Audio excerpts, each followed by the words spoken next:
Story 1. We all knew of him. Years ago, before I'd even heard of Slenderman or read it, there was a story of him around my old neighbourhood. We didn't actually call him Slenderman, but some of the kids had reported seeing a tall older man in a suit walking around the graveyard. There was a specific story that sticks out to me, told by a girl that was in college at the time. She was my friend's older sister, and she was telling me about how she was skateboarding home one night and she had to pass the cemetery, which was a block over from hers. She kept seeing tall, lingering shadows following her, but she thought nothing of it till she got home and saw a tall older man wearing his black suit standing in the backyard. She ran inside and looked out the window to see him standing across the street under some trees. She said he didn't leave all night and that she would see him now and again in the same spot. There were so many other stories almost identical to hers around my neighbourhood. I never actually saw anything, and I'm pretty glad I didn't. I'd be worried that he was outside my window right now, but I live across the country from my old home. I wonder if there's still stories of him in my old neighbourhood. Story 2. He looked like Voldemort. When I was 15, my friend and I lived in a fairly decent neighbourhood that was 15 minutes walk distance from a 7-Eleven. Her parents allowed us to make late night trips there for snacks on occasions. As you are walking down the street to the 7-Eleven, there is a park to your left. All it has is weird, strange statue things, but I'm familiar with them. Mind you, it was 12:30. As we were walking by the park, we could see an extremely tall figure. I recall it being as tall as the branches on the surrounding trees. He seemed to be dressed in all black, extremely pale.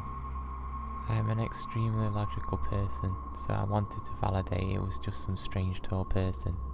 I shouted repeatedly at this thing. After no response, we ran off as fast as possible and referred to this thing as Voldemort because of its paleness.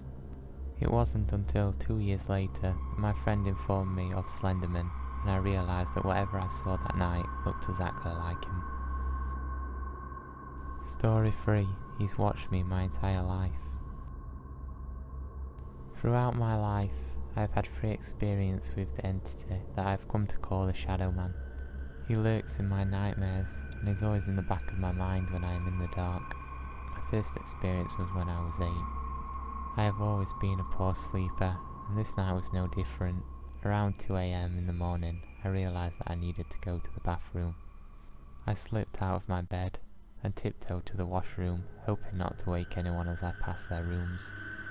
When I reached the bathroom, I was confronted by a tall figure shrouded by darkness. I was shocked, but I could not seem to utter a single noise. I just stood there. The figure was clearly that of a man, but no feature was noticeable. He reached out with his hand, and with a long slender finger he began to beckon me towards him. I could not move. I tried to see if I could recognise a face. Maybe it was my father up for a late night toilet trip. The figure said nothing. It only beckoned. After some time I worked up the nerve to turn on the light. With a flip of a switch, the figure was gone. I remember fleeing to my parents' room, crying that I'd seen a monster, only to be hushed and told that the dark was playing tricks on me. Maybe it was. 4 years later, we visited my great-uncle's farm. It was no longer a functional farm, but my brother and I used to like to go and play in the old hay barn and search for skeletons of long-dead cats. A morbid hobby maybe, but it certainly seemed fun at the time. After a long day playing in the hay barn, we were getting ready to leave. It was late afternoon, and my parents were eager to get home for supper. As we were leaving, I looked back at the barn. In the highest window, at the top of the old building, I could make out the figure of a man. No features, just a shadowy figure. I felt like it was looking directly at me.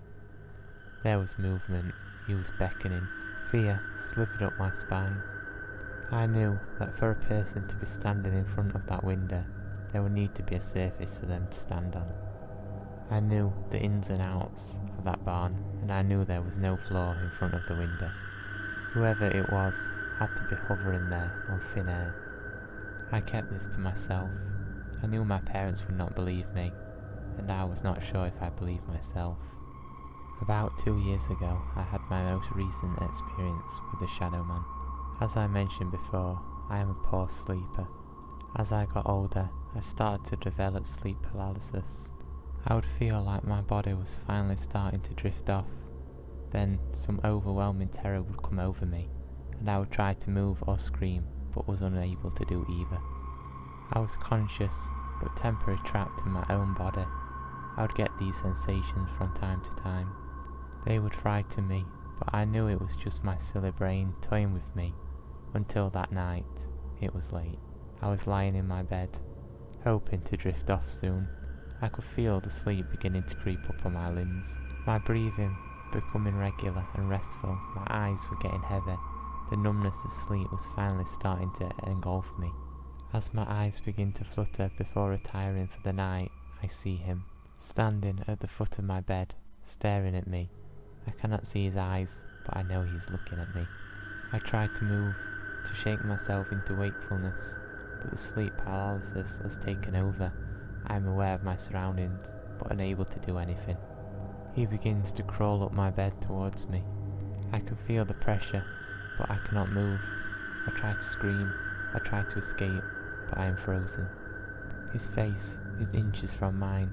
I stare into nothingness. The outline of a face is there, but no features. I cannot get away. My heart is racing. I feel sick to my stomach. I urge myself to get out of my paralytic state. Somehow I manage to move. I shoot up from my bed, and he is gone. I look around my room. I must have been dreaming. That could not have been real. I settle myself back down. My tired mind must have been playing tricks on me. I lay down in my bed. I was okay.